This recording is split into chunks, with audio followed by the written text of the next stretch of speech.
Hi, my name's Steve. I watch a whole lot of movies. In fact, I just saw one called Gett, two T's, The Trial of Viviane Amsalem. It's the third film directed by the sibling duo, Ronette and Shlomi Elkabetz, half of which is sitting right next to me right now. And Shlomi, thanks for being here.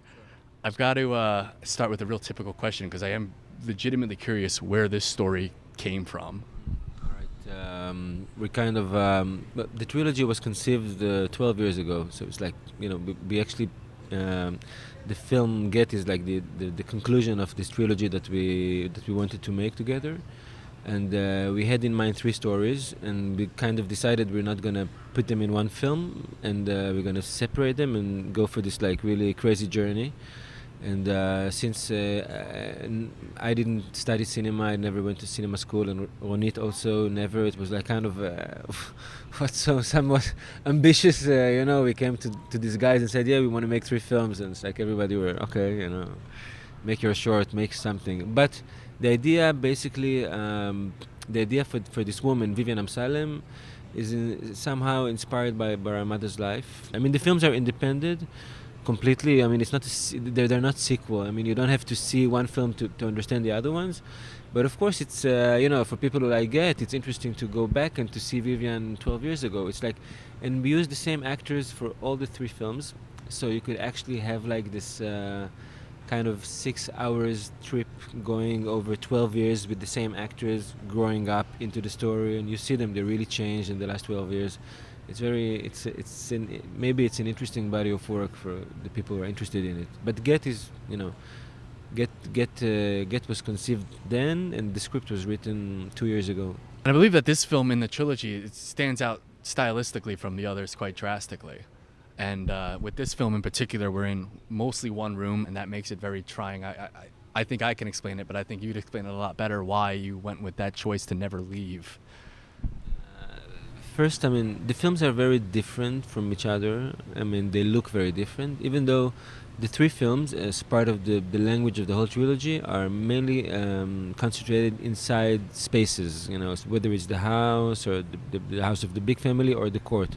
But Gett is radical in that sense, because Gett really, I mean, you don't leave the court. You're actually spending 7 years inside the court while Viviane is being trialed. The idea was that basically, Viviane has no life besides what's happening for her in the court. Nothing is really happening for her, except this time where she's like getting into the court and having these moments of hope that something's going to change for her, and we thought it's going to be very interesting to begin with, to strip the characters from their environment completely, and to place them somewhere that is like that brings out the essence of their souls, of their inner wishes, without any disturbance. So we went for the court. We said, okay, whatever is happening between these four walls, between these like two rooms, and we're gonna kind of strip their story off and let it rise up from what we can create in this one room. Eventually, coming to shoot the film, we discovered that we can create in one space an amazing. I mean the process. I'm not talking about the film, but we can create an amazing scale of options that we can create for ourselves as directors. We were very, very surprised, because when coming to write the script, we said, what would we write in 90 pages that happens in one room? And then we were like, we had so many scenes we had to take off from the script because we had a lot of ideas. Coming to shoot the film, we discovered that we can create an enormous tension in this one room, and we had this idea when we wanted to shoot the film. We had this idea that how are we going to shoot this room? What's going to happen? How are we going to deconstruct this room? And we thought about at the beginning we thought about a tennis court. We said the courtroom is like a tennis court. You can you turn your head from left to right, from that person who's speaking to the other one. And later on, when we developed the idea, we said, what would happen if we shoot the whole film from the point of view of the player? Meaning, you see the tennis ball coming at you at like 200 miles per hour, and just before it just before it hits your face, you cut to the other actor, and that's before it hits his face or bat, you cut to the other one. I mean, what kind of tension we can create if we throw the ball at the camera and shoot it? And then we took this decision that we shoot the whole film just from the point of view of the characters. There is no director's shot in this film. There is no the tennis court shot, actually. We left it, and we're just shooting the whole film from the different point of views.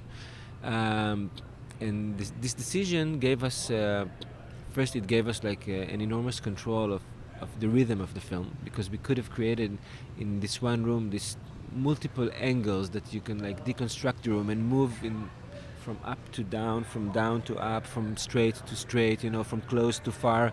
It gave like an enormous options that enabled us through the editing to create the tension of the film. And the other thing, Viviane is not talking. I mean, she has a couple of scenes, and that's the lead character. So what do we do with this character that doesn't talk the whole film, but she's supposed to, this actress, Ronit, this character is supposed to lead us through this journey, but she cannot speak because she's not entitled to talk. And this language, this cinematic language, gave us like actually the opportunity or the chance to follow Viviane, because we didn't have to shoot the people who are talking anymore. We just shot the people who are looking, and that gave Viviane the space she needed within the dramatic construction, and that's what actually separated our script from like not being theatrical, because what you see is what you see, and what you see is what people see, and then we work on the reaction. It was beautiful to discover that in the shoot. Of course, like the biggest problem we had is like, how do you cut this film? Because there are no reverse shots in the film. Even though we cut from one to another, there are no regular reverse shots in the sense that you cut in 45 degrees, So you really cut from one actor looking into the camera to another actor looking into the camera to another one looking into the camera, and that creates the intensity of looks in the film. And that also enabled us to cut a 360 degrees room in different angles, and also to stretch the space in a way that it's like you're shooting me and I'm looking at you, but I know your camera is there, and I can divide my attention between you and your camera. And then you shoot me from the other direction, so I divide my attention to the other side and to the other side, and we kind of stretching the actors into different places in the room. It was a journey. To really appreciate this film, you need almost the kind of patience that Viviane has getting through it. So what's that like for you, creating a film that, obviously if you succeed, you would succeed in frustrating the audience? How does that affect the film? You decide to make a film, and you decide to follow something, and you kind of like, you have to be truthful, you have to be faithful to the film and to the kind of cinema you're making, and you're following that. On the other hand, you don't want to make, you want your film to be viewed, and you want your film to work. You want your story to work on. You want it to move on. You don't want to make it a drawer film. You don't want to make it a drawer film. I knew, of course, I was frustrating when I wrote the script, and I was frustrated for the character of Viviane. But we also knew that the film is a sort of, this court is a sort of a circus because of the absurd situation, because it's happening in a democratic state. Only the husband can determine what the verdict will be, but he's the defendant. So, we knew we were dealing with the circus, and on that, at this moment, we kind of gave ourselves the leverage, you say, we allowed ourselves to, not to make jokes, but to use like black humor in the film, And again, not to make the characters ridiculous, but yes, the situation is ridiculous. And we kind of hope that in between the humor parts of the film and the dramatic parts of the film, we can create a space where the audience can really listen while being frustrated for Viviane. And I hope it works, in the screenings that I'm attending, this film is an experience for me because the audience reacts on the spot for the film. I don't know if you watched it with an audience or you just screening audience, the press. With the press, all right, yeah. So it's like there's something amazing for me every time with the screenings that are like people laugh at the same time. They're kind of crying at the same time. They're frustrated. They react. They say the same words. I mean, so it's like it's a film that talks to the audience, and the audience talks to him, and it's very interesting in that sense. I feel like a kid when I see it because it reminds me of. It reminds me of myself sitting in the movies when I was a kid, and the audience is really active and believing everything that's happening, and like it's an interesting experience in that sense. Speaking of audience reaction, has this film been released in Israel yet, and what would that reaction be? What has, or Yes, it's been out there for the last 7 weeks, almost 6 or 7 weeks. First, it's like it's a hit. Yeah, it's a hit. It's like a hit. The first weeks you couldn't get a ticket, Now it's like, of course, it's working it's continuing. It's working very well, and so in that sense we're very happy. And the acceptance of the film in Israel was very, very unique because the first time we premiered it, we got the first prize in the Jerusalem Film Festival. Then lately we got the Israeli Academy Awards for Best Film and some other prizes. So you've already been submitted for the. Is that correct? For the American Academy for the Oscars. Yeah. This is our submission. This is the Israeli. Congratulations. Thank you. Thanks. So but more interesting than that, but really happened is the film became, within the day it came out, it took it 10 days before it. It is a cultural event, but on the same time it's it's a public discourse event. People talk about the film on the news every day. Every day it's on the news, it's on the papers, it's in the radio for almost 8 weeks now. It's never. There's not even one day that you would open the paper or hear the news, and people would not talk about the film, in the sense of the need for alternative. The need to change the law that doesn't give women like Viviane the opportunity or the ability to live if they want to live.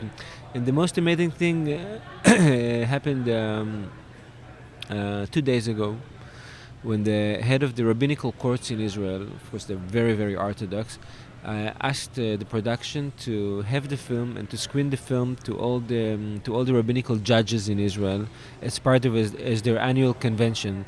And this is something. This is an unseen. This is something that never happened in 70 years of history of Israel. And these groups and these parties are very, very strong. And they're very, you can't move them. But what happened, what was really interesting, because for the last 8 weeks, people talk about it every day. He was approached a few times while giving interviews, and he asked, what do you think about the rabbinical court, the way it's presented in the film of Shlomi and Ronit? And he said, I haven't seen it. And the third time they asked him, he said, you know what, I'll see the film. I have to see the film. Actually, the film and the public watching it kind of forced the rabbinical court to take a stand. This is something that never happened, and this is huge. These people never went to cinema. So actually we have first stage that we have to pass, and this is one, it's going to be this one main rabbi that's going to watch the film alone and approve it. So there's no, there has to be a decent film, meaning you have no naked scenes or stuff like this. So the rabbis could see it. And after we will approve it, he will say it's a kosher film. The film will screen to all the judges, and then something very interesting is going to happen, I think. So this is what kind of, it's kind of historical moment for us in Israel. It's really interesting. Not to be a kiss up, but what greater achievement can a filmmaker have if not to shake its country's political, politics? And it seems like that's what you're doing. Yeah, when we got this news, it was 2 days ago, and there's 10 hours difference, and I didn't read it in Israel time, but somebody sent it from here. He said, did you hear what's happening in Israel? And I said, no, what's happening in Israel? I was sure it's another war. It's what? It's another, more people are dying. Something's no. It's the rabbinical court is going to watch your film in their annual convention. Would you believe it? I was screaming. And have things then been, if the rabbinical court has been watching this film and being more open-minded, that must mean that things are improving as far as the way women are treated. Yeah, I think something's got to give. I think the film did something, that I could only dream about. So I mean, we have to wait. But we are very active with the film, so we have to wait for the convention, and we have to see what the results are. But many people endorsed the film already. Immediately, the Minister of Justice endorsed the film. Many parliament members, like from left and right, like endorsed the film. People from the religious public asked the religious public to go and see the film. People ask for change on that sense. So who knows? I mean, maybe one day there's going to be the Elkabetz law, you know, and that's going to be the law that like liberates thousands of women who are waiting to be liberated from their husbands, to start new life, you know. Well, you're changing the world, Shlomi, and I hope you keep making movies. And I wouldn't, you know. I just say, I mean, it's a very interesting moment for me as a filmmaker. Very interesting moment where like cinema meets life in a very direct way, where a film becomes part of life and not just something you observe from the outside. It's interesting. well, look out for him at the Oscars this year, and good luck at that. Good luck with all that, and good luck back in your country. It sounds like it's going great. I really appreciate you meeting with me. So, Thank you. אתה אמר אמסלם, היית רוצה לתת לאישה זו גט?